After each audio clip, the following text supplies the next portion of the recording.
Welcome to the future, where the glass is half full and you'll need new glasses, where you'll be jumping from conclusions. The past is annulled, and a new future is born. Never before in history has so much meant so little to so many. AD on the radio.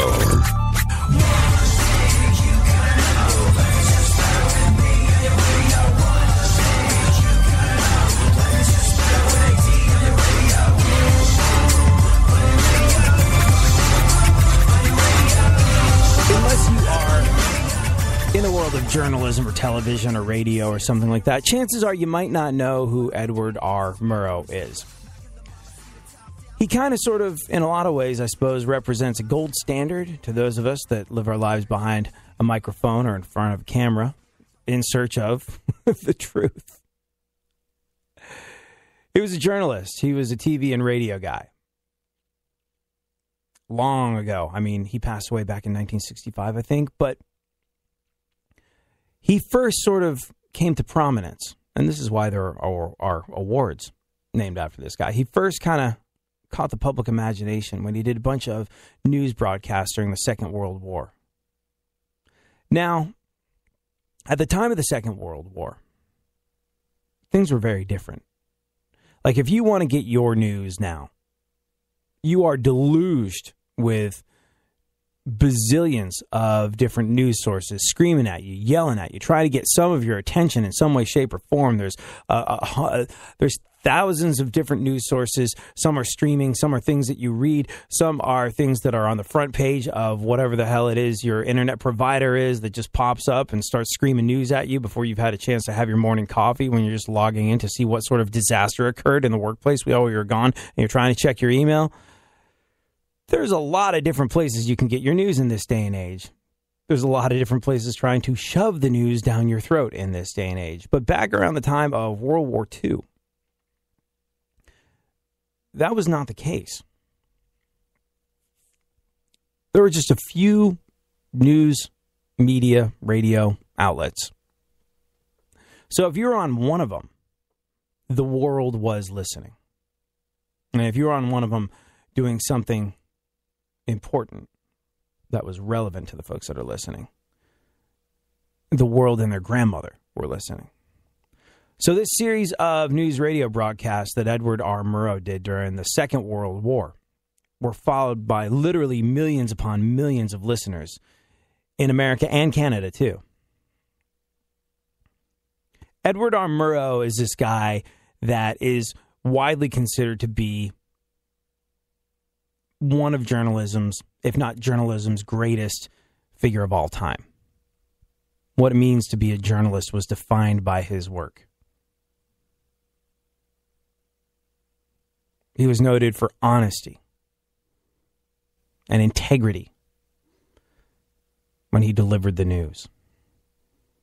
He was noted for his search for the truth when delivering the news. And when TV came along, he was a pioneer of that as well. He broke new ground with television news. He made a whole bunch of TV news reports that basically helped lead to the censure of Senator Joseph McCarthy. So a guy that really accomplished a lot. Like I said, behind a microphone and in front of a camera. And a guy who moved the needle in a way that had never been moved before around politics in his search for truth.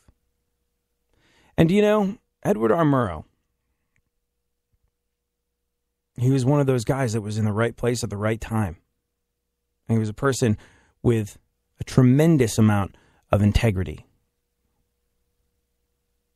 He felt he had a duty to those that listened to him and watched him. And it's the same sort of sense of duty I feel.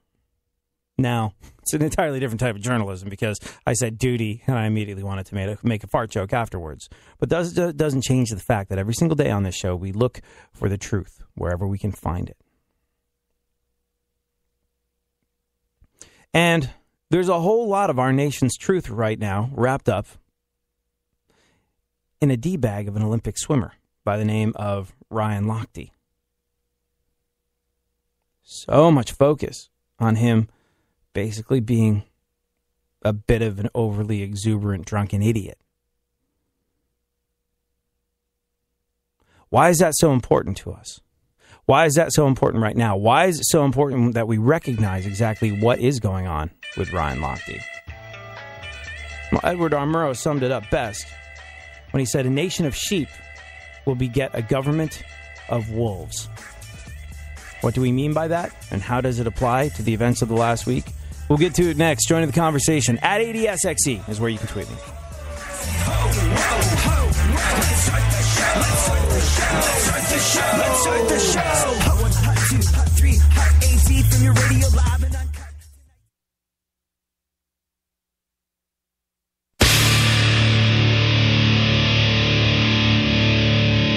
Where the left and right come together for fundamental truths.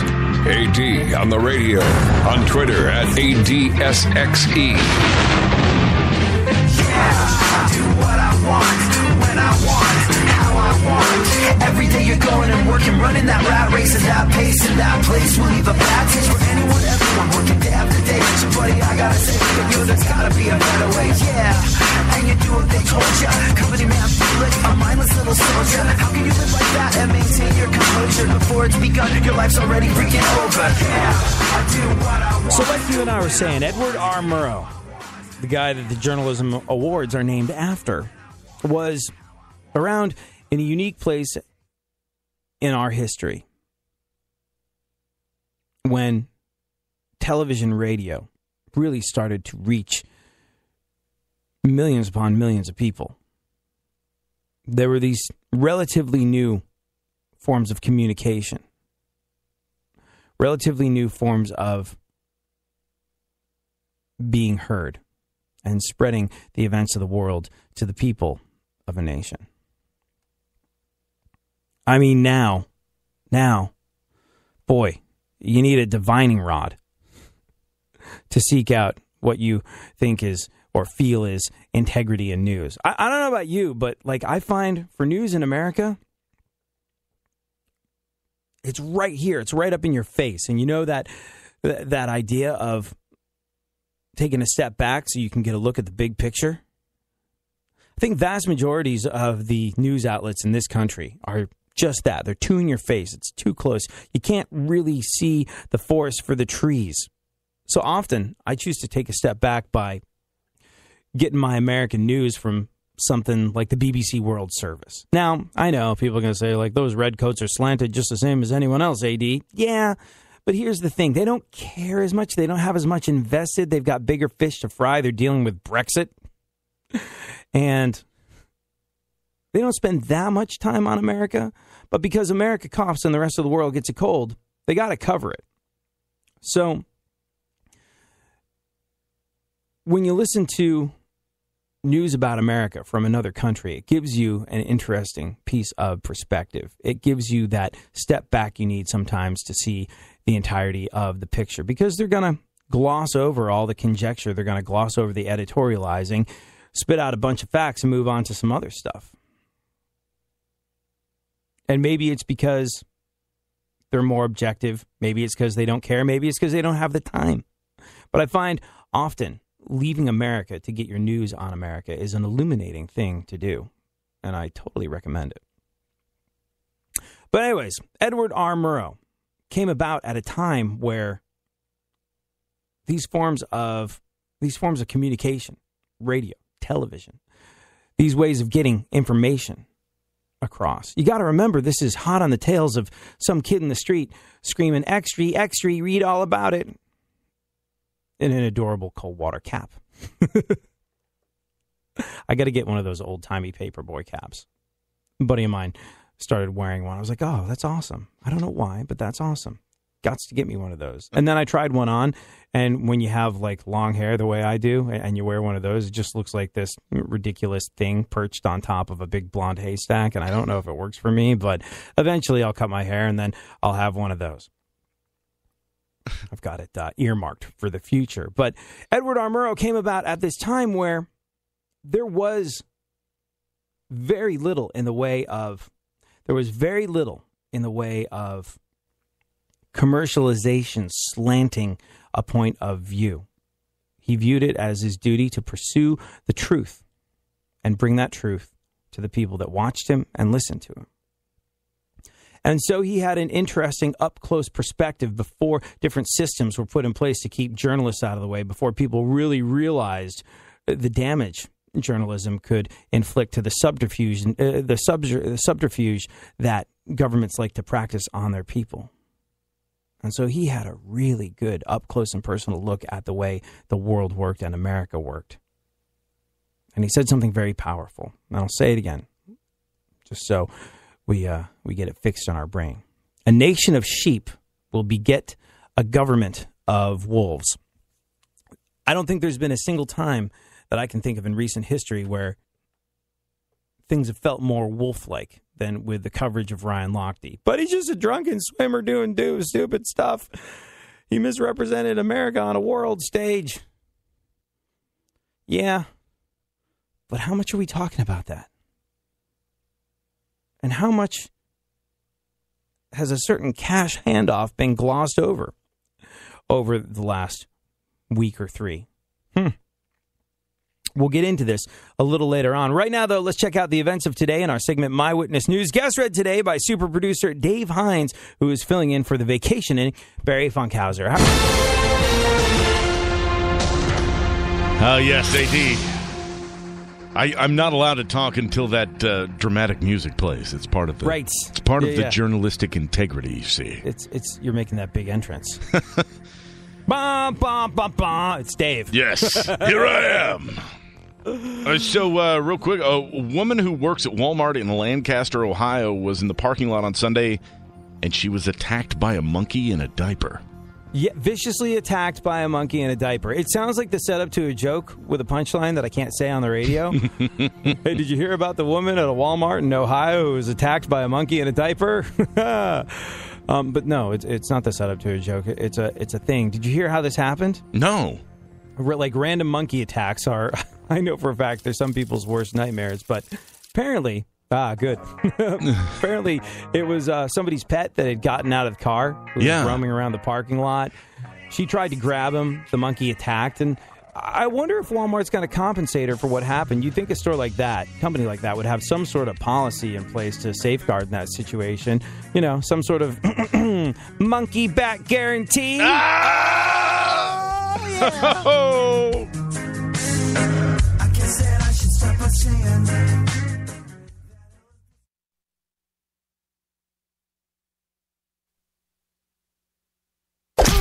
Don't get the blues, get all the news. We mean all of you guys out there in Radio Land. All aboard!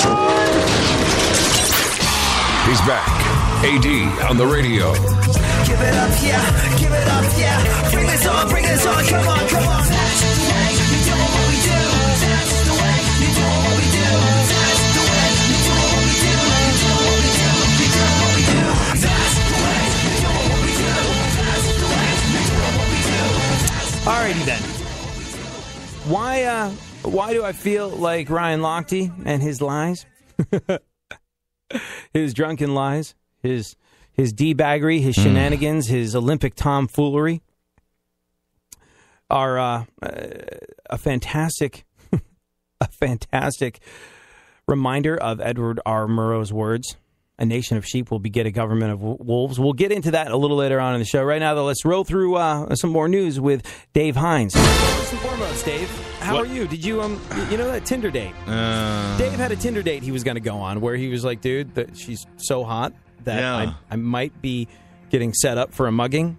But if I do look at her, that's okay. It's a chance I'm willing to take. Well, I didn't get mugged. Oh, well, that's good. What happened? Nothing. Oh. Here's the thing. I think maybe it's part of living in Los Angeles. Traffic is such a big factor that, like, when you get to a certain point, sometimes I think you really don't want to leave that part of the city. So I think there might be that. It's just been a scheduling conflict, and by this point, I'm starting to be like, if she's not interested, we'll see. But at the same time, I can't act that way. I can't be irritated because it's a woman. So she blew you off a couple of times. I kind of But because felt it's that a way, woman yeah. that shows interest in you that is easy on the eyes, you're willing to extend you're willing to give her any number of second chances. I'm willing to give her. I think we got one more. We're slated for Thursday. We'll see if that happens. If Thursday doesn't go down, then I think I'm just going to go quietly into that good night. I'm going to lay her down. Interesting. And this is like a Tinder thing, right? Yeah. So, like, entire relationship dynamics can play out before you've ever even met the person. And like, I think I like this person. This person is someone I like. Oh, we get along. We connect. Their priorities are a little skewed. Like, I want to spend time together, and they've got other things going on. And, yeah, the whole thing just didn't work out. And all that can happen before you even lay eyes on the person in person. Isn't that very interesting. You can witness the beginning, middle, and the end of a relationship before you've ever even said hello to one another. Yeah, it saves a lot of money doing it that way, too. If you're going to get dumped, you might as well just get dumped before you even meet the person. Didn't you have, like, some sort of plan? Like, okay, one last shot, this is it. I'm just going to give her an easy option. I'll be here if you want to meet me here. That's, I think, what we're going to do. Yeah? Yeah, it's going to be like we're going to do a casual thing. Street fight style. Out. Yeah. It gives you an out. Whatever. It's very non-committal of you. It's almost like the street fighters or the wrestlers say, like the wrestlers used to say, on October 4th at the WND Dome, I am going to be here, and you better be here, Hulkster. Like that, I think. That's basically what I'm going to do, but she probably won't get the reference, and she might not show up. Well, there's nothing like starting a relationship with an adversarial exchange like that. Our first date became... Yeah, you know how long this took to happen? Yeah. When your first date is a result of calling someone out. But you know what? That's weird. Like the whole thing, like dating in general, I would imagine. It's just like, maybe we could go on a date and we might have a connection. But, some other things came up and how much am I really going to disrupt my life for a date? So like I got to admit, I sort of see things from her perspective as well. I do too, as yours. And like here's the thing though, like you're put in a diminished position because she's attractive, and what that does to a man's sense of self-worth. And moral fiber and integrity. It just like all bets are off. All bets are off. Yeah, pretty much. So good luck with that. We'll be curious to see how it all plays out. Whether she accepts your. What has now become your challenge? The gauntlet. Date. Yeah, gauntlet's been thrown out. It's more like a dare. If you want to be here too, we will go on a date. It's more like a dare. Like that one guy that just keeps on, man, if that was me, I'd just do that. Like, all right, well, here you go. I dare you to date me. I dare you to go out with me. I dare you to have a drink with me, lady. Oh, it's funny. Well, good luck with that. Here's the thing. You're a Tinder dater. That means you probably have like 5 or 6 of these conversations going on at any one time. Right? I'm not that good at it. Oh. Yeah. But I have learned, that does teach you to not put all your eggs in one basket. Right. Need a lot of baskets. Good luck with that. Go on. What else is happening? The Olympics are over. Right. Finally. Which means... goodbye, women's beach volleyball, and hello again, internet porn. Go on. Woo. Well, Simone Biles carried the U.S. flag at the Olympic closing ceremonies. Yeah, which was weird. Only because Ryan Lochte was telling everybody that was his job. Guess not so much. Okay. What did Ryan Lochte even medal in? Like, I think one of the relays. Let me see.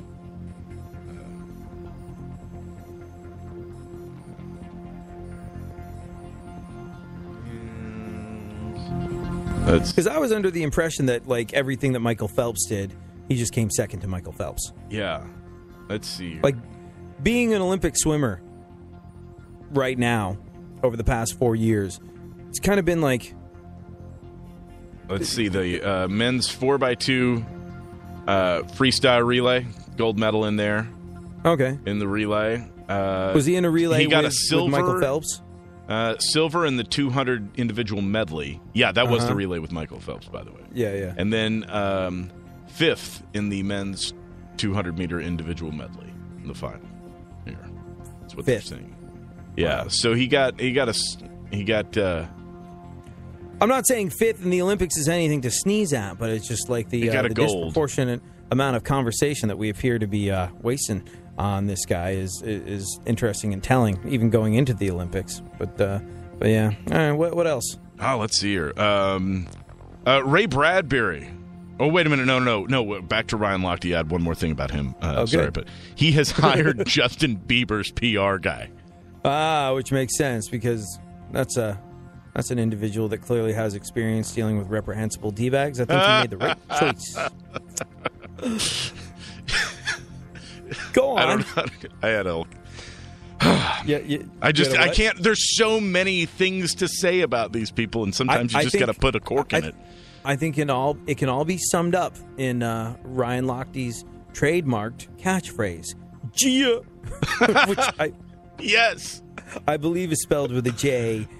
Gia. Eyeah. I think that's how you spell Gia. But I love that a paralegal had to look up and make sure that no one had already trademarked that sequence of letters. Yeah. Go on. So let's raise the intellectual tone a little bit. Weren't you saying something about Ray Bradbury? Yes, Ray Bradbury was born on this day in 1920. One of the most amazing minds in science fiction. I still read Ray Bradbury stories all the time. Do you find yourself going back to read certain books? Like, what are the books that you read over and over again? Boy, that's tough. It just kind of depends. I'm one of those guys. I will read nonfiction stuff over and over again because I'm trying to divine, help from people or read somebody's life story again or something. Yeah, interesting. Like biographies and whatnot? Mm-hmm. Yeah, I get a lot out of biographies. I think those are good. Those are like the books that I read over and over again, like that I never tire of, like is P.G. Wodehouse. Like precursor to Seinfeld, I think. Like P.G. Wodehouse, for those that don't know, I've drone on about him a lot on this show, was an English writer who it kind of like in terms of use of the English language, where people rank folks, it goes Shakespeare, P.G. Wodehouse. He's regarded as being right up there, and I vastly prefer his work to the works of Shakespeare because as flowery and as intricate as his language is, I always understand what the hell he's talking about. I feel as though he used his vocabulary in a very kind way. He used his command of the English language in a very kind way. He used his intellect to make him a person that was a better communicator, better understood. There's so many people that like to flex their intellect, like to flex their vocabulary and use it as a means of distancing themselves from one another. And he had this really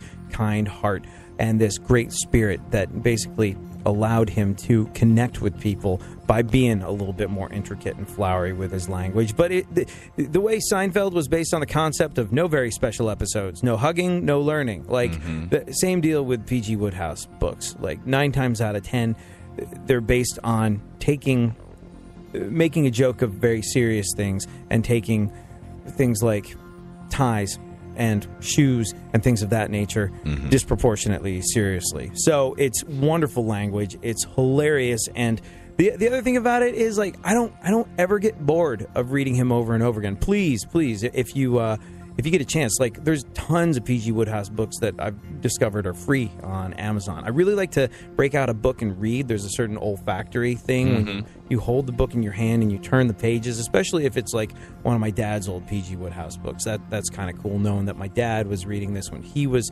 younger and I'm reading it now. That's kind of fun. But, there's tons of his books for free on Amazon. Please just check out one. And if you want a recommendation, hit me up at ADSXE or AD@iHeartRadio.com, and I will I'll break it into the wonderful world of P.G. Wodehouse personally. And I think it's something that you'll always thank me for, quite frankly, just because the guy is that brilliant and that hilarious and that awesome. But yeah, no, I find like his books I can reread even though I know where they're going. Like I don't get turned off by knowing how this is going to land and knowing where the plot goes. Other books I try and reread, I'm like, and part way into it, like some of my favorite books, fiction or nonfiction, and I go back to reread them and try and rediscover something new. I'm like, I know how this chapter ends. I know, forget it. But he's a guy that I can always reread, much like Ray Bradbury is for other people. But Ray Bradbury, born this day in 1920, like Dave Hines said, one of the most amazing minds in all of science fiction. He wrote Something Wicked This Way Comes, decades before Hillary ran for president, and he wrote A Sound of Thunder before Donald Trump ever gave a single speech. Visionary. That's what he is. Visionary. Happy birthday, Ray Bradbury. Go on. Well, don't worry. We're going to put it right back down. We're going to lower the bar again because Britney Spears' new single is called Do You Want to Come Over? The question that Britney Spears... The question that Britney Spears puts forward in her new song is, do you want to come over? Mm-hmm. To which my response is, well, as long as we're taking a time machine to 2002, then the answer is an emphatic yes. I remember once, it was post-2002. It was right when I was getting into radio, so it probably was like around 2007 or so, when she went nuts and shaved her head because she was having a drug test and didn't want the evidence of whatever it is she was all hopped up on. I don't remember exactly when that happened, but I do remember an email went around the entirety of the company saying, people are extraordinarily interested in Britney Spears right now. We're a rock station. I know it's not our normal bread and butter to talk about this sort of thing, but the public has an unquenchable thirst for information about Britney Spears. If you can weave that into the fabric of your shows, that would probably be a good idea. And for that reason, that people have this unquenchable thirst for knowledge about her that doesn't seem to be satiated, no matter how far we get from her heyday musically. People always seem to have a thirst for Britney Spears. And so, as much as it's fun to make jokes about her having had her best days when she made out with Madonna at the MTV Awards. Hold on. Okay, there it was. Yep, still in there. Still emblazoned on the old cerebral cortex. Yep. Yeah, I was watching it too. Yeah. You know what's amazing about that? Like the camera, she was there with Britney Spears and Christina Aguilera, made out with both of them, but the camera didn't really catch her making out with Christina Aguilera. So Christina Aguilera had to make out with Madonna and didn't get nearly the press coverage off of it that Britney Spears did. She must have been upset. But yeah, I don't know. The Britney machine doesn't seem to be slowing down anytime soon. Every time you think she's done, she keeps coming back. So there you go. Make of that what you will. What else? Also in music news, Lou Pearlman. He was the former manager. He created the Backstreet Boys and NSYNC. He died in jail at age 62. There was some unbelievably shady stuff that guy was involved in. That wasn't his only boy band. It wasn't just Backstreet Boys and NSYNC. I think he created O-Town as well. I believe so. Can you Google real quick, see what comes up? Yeah, let's see how many Lou Pearlman.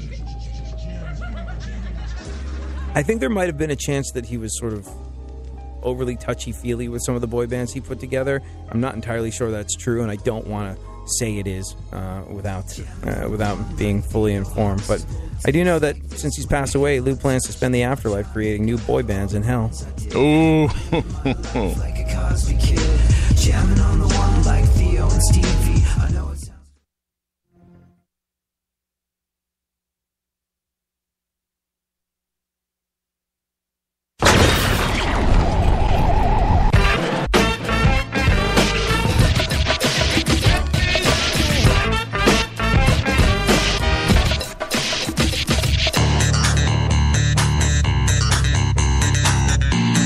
Now, more AD on the radio. Back once again, the ill behavior, delivering and giving you a musical savior. Back once again, it's your boy AD again. Nobody rock a party better than me. Back once again, the ill behavior, delivering and giving you a musical savior. Back once again, it's your boy AD again. Nobody rock a party better than me.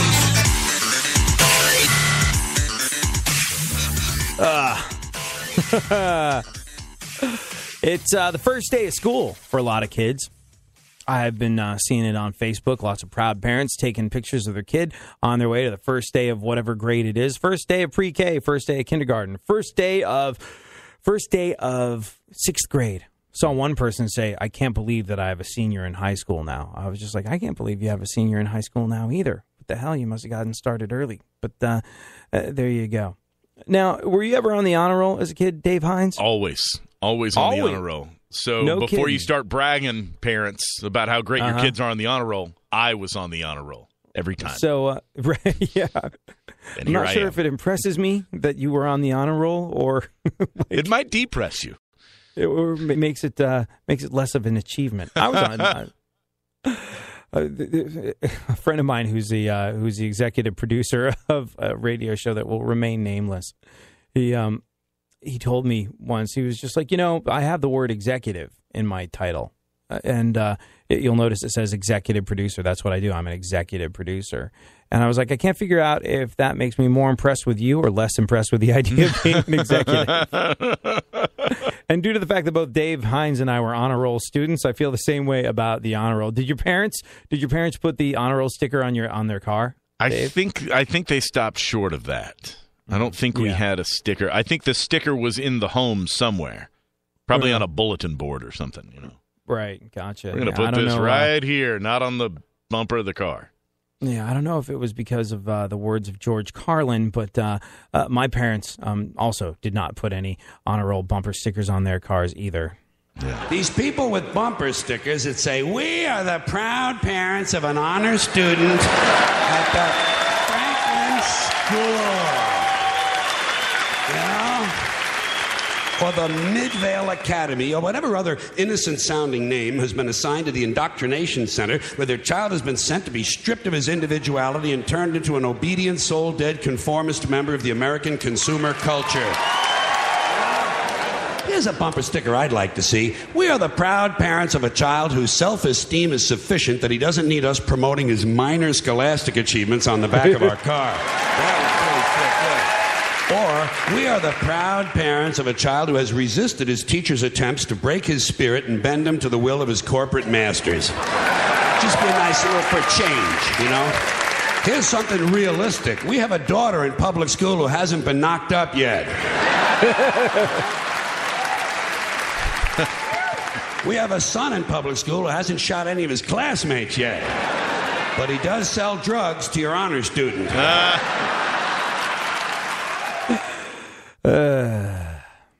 Good times, school days. I don't know. I think my parents didn't do it, and I'm glad they didn't do it. But if my kid got on the honor roll, I'd get a just looking at the genetic material from which they sprang. Like, I got on the honor roll by dumb luck. Like, I think I copied off the right kids in school to where I was just like, okay, I passed that test, or I was able to cram. I had no real intelligence, no real knowledge, no real ability to put anything together in my mind. But if I absolutely zoned out. Mm-hmm. I had really bad ADD and still do. But at the time, ADD was known as shut the hell up and do your homework, especially in England, where it was the National Health Service, and people were not so quick to put you on some sort of amphetamine because it made big dollars for big pharmaceuticals. That was one thing that was interesting about having the National Health Service in England. They're like, checkups every year, not really until you're 40. I mean, you're 15. Do you feel sick? No, you're probably not. Go on. Like, does anything hurt? Do you have it? But when I had some sort of ache or pain or it was thoroughly investigated. I wound up having a couple of different hospital stays because of some stomach problems I had when I was growing up as a kid. And look, a lot of people dog socialize medicine. And I actually had a really good experience with it growing up in England. And I can only speak to my own experience, but it all worked out. Now, obviously, things are very different now to what they were then. It's that conflict that I feel at all times where I really, have a propensity to lean toward laissez-faire Reaganomics capitalism, but also feel like if someone gets cancer or break their leg, they shouldn't have to start a GoFundMe page the way everybody I know who has cancer or a broken leg seems to have to, despite their jobs and their health insurance. Anyways, I digress. But I had no real ability. Growing up in England to learn stuff in class. Like, I had horrendous ADD. Like I said, it was known as shut the hell up and do your homework at the time. But I figured out that if I went to extra help the day before the exam, I could sort of circumvent my ADD by having a teacher 2 inches from my face telling me, these are the things you will need to know to pass the test. Mm-hmm. And retaining that until the next morning when I took the exam, at which point it all exited my brain, never to be used or seen ever again, ever. So if I have a kid that manages to make the honor roll and not in that sort of like workaround for your brain kind of way that I did, I'll just be amazed and bemused, and I'll probably have an honor roll flag made from which, and I'll fly that from at every possible occasion. Have so, a flagpole installed on your home just so you can fly. Yep. Yeah. Grades fall, I lower the flag to half. Good times for any potential offspring. Oh, mine. How much time do we have left, speaking of time? Let's see here. We've got about a minute and a half. Of this segment and then of the this next segment, one? and then we've got a whole other segment.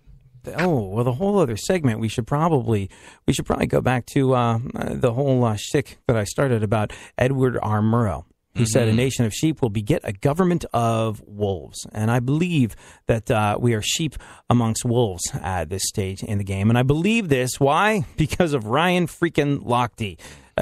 Stay with me on this one, and we'll discuss exactly how that's the case and how that's possible. If you want to join in the conversation, you can do so by tweeting me at ADSXE is where you can get a hold of yours truly. Also, hit me up there if you want a recommendation for the literary works of P.G. Woodhouse. I totally recommend it. And if you want to talk to super producer to the stars, Dave Hines, at It's Dave Hines on Twitter. Is that right, Dave? Yes, that is right. All right, play us out with some music. Yeah, we're going to do this one.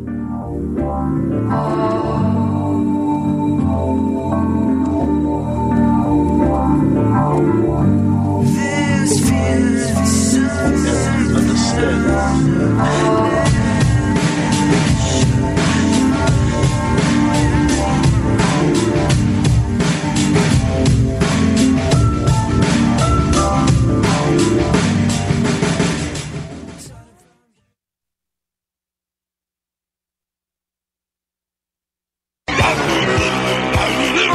There's something happening here, and you should know what it is. The Dumbing Up of America. Now, more AD on the radio.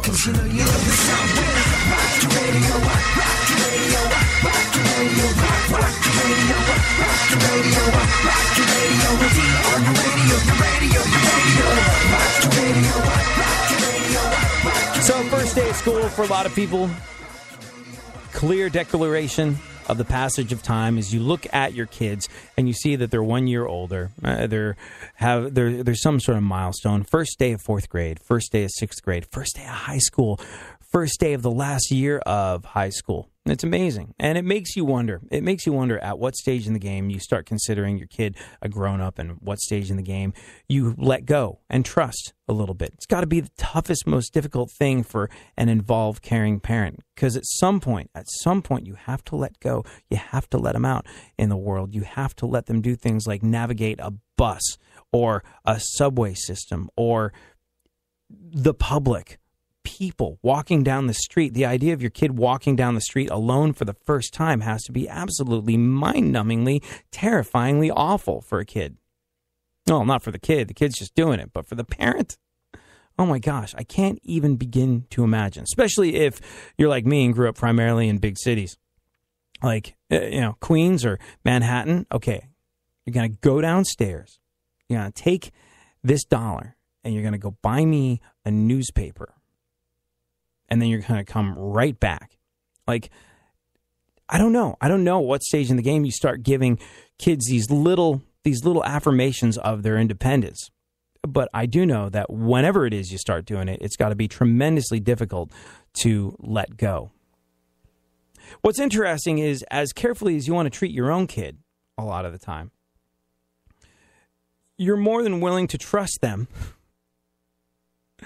and leave their well-being up to a kid that's just a few years old, the babysitter, as illustrated by John Mulaney. My brothers and sisters and I had this babysitter named Veronica when we were kids, and I was in love with her.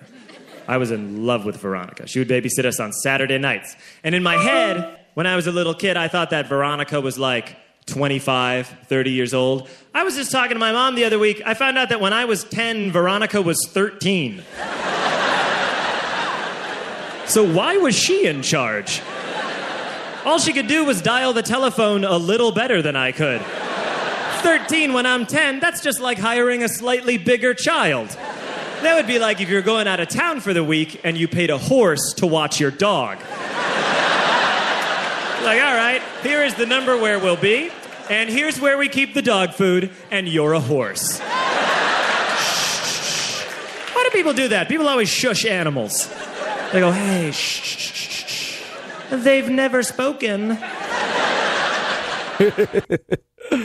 Did you ever babysit back in the day, Dave? Did you have, I did. siblings that you took care of? So this is really weird.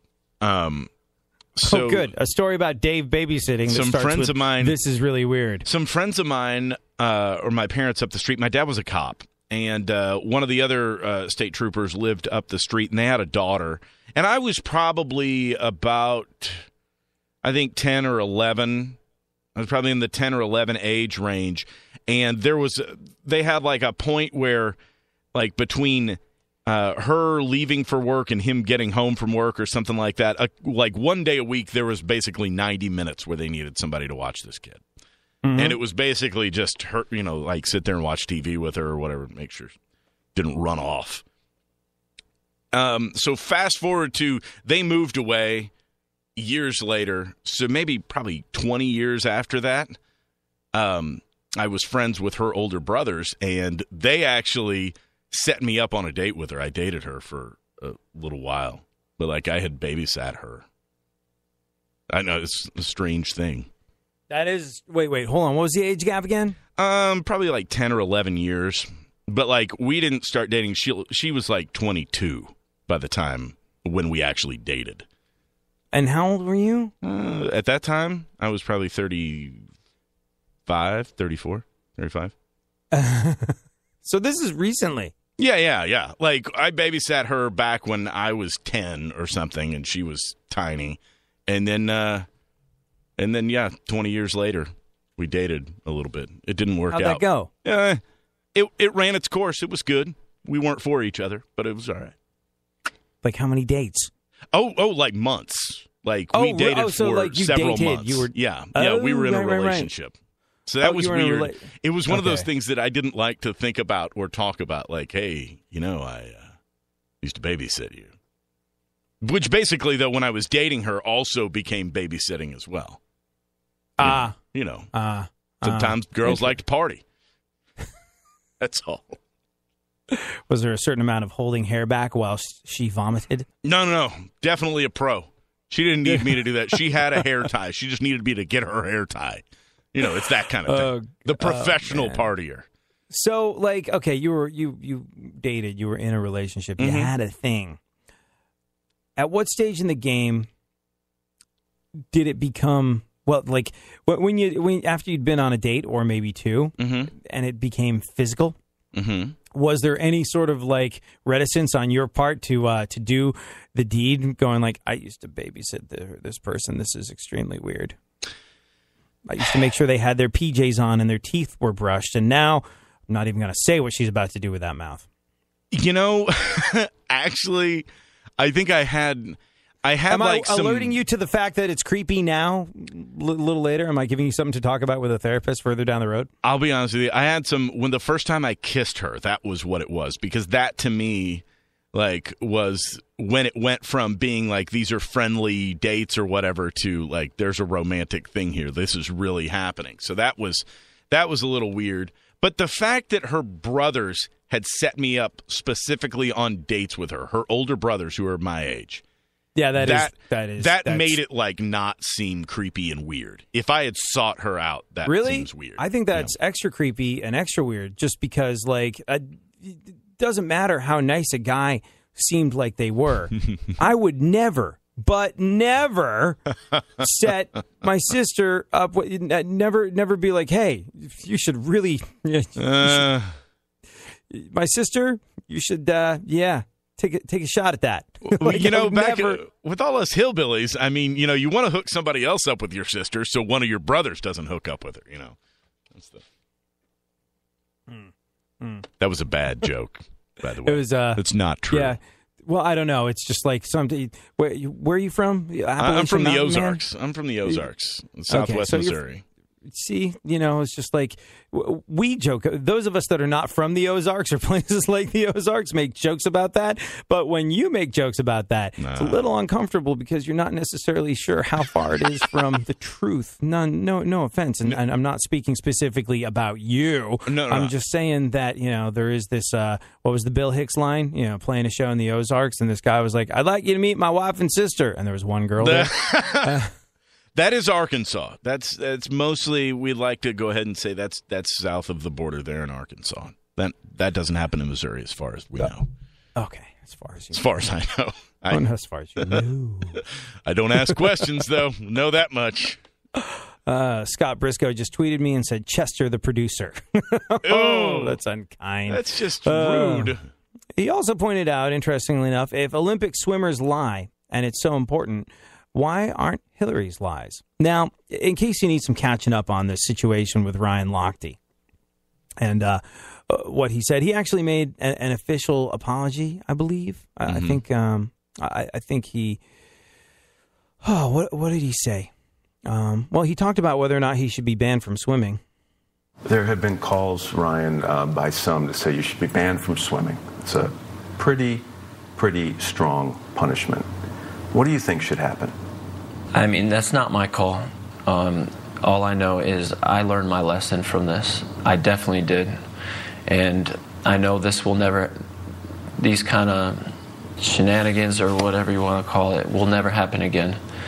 And I love this sport. And I'm not done with this sport if they let me be. I want to, there's still more I want to accomplish in the sport.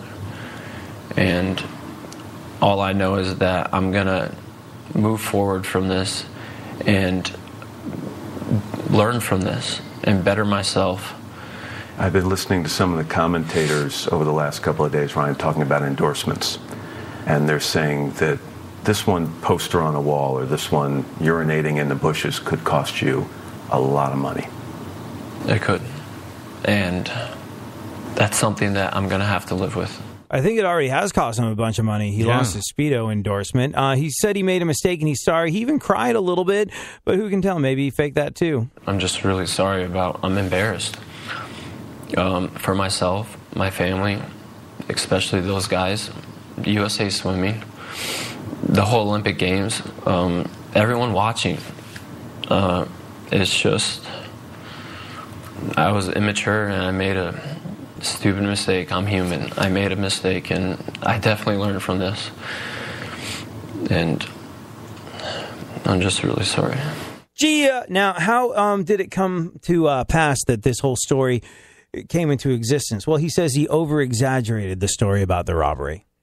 If I didn't over-exaggerate the story, none of this would have happened. We wouldn't be sitting here discussing this. So when you talked to Billy on Sunday afternoon, you didn't tell him the whole truth. When you spoke with me on Wednesday night by phone, you didn't tell me the whole truth. I left details out, which that's why I'm in this mess, is I left certain things out and I over-exaggerated some parts of the story. One of the things you appear to have embellished with Billy when you talked to Billy is you said at some point after you refused to sit down, the security guard put the gun to your forehead and cocked it. That didn't happen? That didn't happen, and that's why I over-exaggerated that part. Why'd you do that? I don't know why. It was still hours after the incident happened. I was still intoxicated. I was still under that influence, and I'm not making me being intoxicated like an excuse. I'm not doing that at all. I mean, it was my fault, and I over-exaggerated that story. And if I never done that, we wouldn't be in this mess. It was my immature behavior, and I definitely had too much to drink that night, and I was very intoxicated. So chances are you've heard a lot of this. You've heard a lot of this over the last couple of days. I mean, it's, it's made international news, and it's this whole big thing. But it seems as though a narrative of talking about it has been pushed and pushed and pushed and pushed over and over again. Absolutely shocking news broke this past Thursday just gone by. And that had nothing to do with Ryan Lochte. It was the handoff of $400 million cash payment to Iran. Very coordinated endeavor. Now, we're assuming, we're imagining for the sake of an argument that this essentially was a ransom payment for American hostages. The details of the fact that $400 million in cash was paid to Iran. Basically, it's continued proof. It's continued support to this argument that the cash was a ransom payment. Yet, when it came to reporting this, the big three networks barely gave it any time whatsoever. In fact, somebody whipped out the old slide rule and did a little bit of homework on this one and found that Ryan Lochte received 6 times more coverage from the networks than Obama's $400 million ransom payment to Iran. Once again, I'll quote Edward Armour, who said, "A nation of sheep will beget a government of wolves." Sometimes you feel like it's cool to turn the other cheek and give people the benefit of the doubt even when they don't deserve it. And sometimes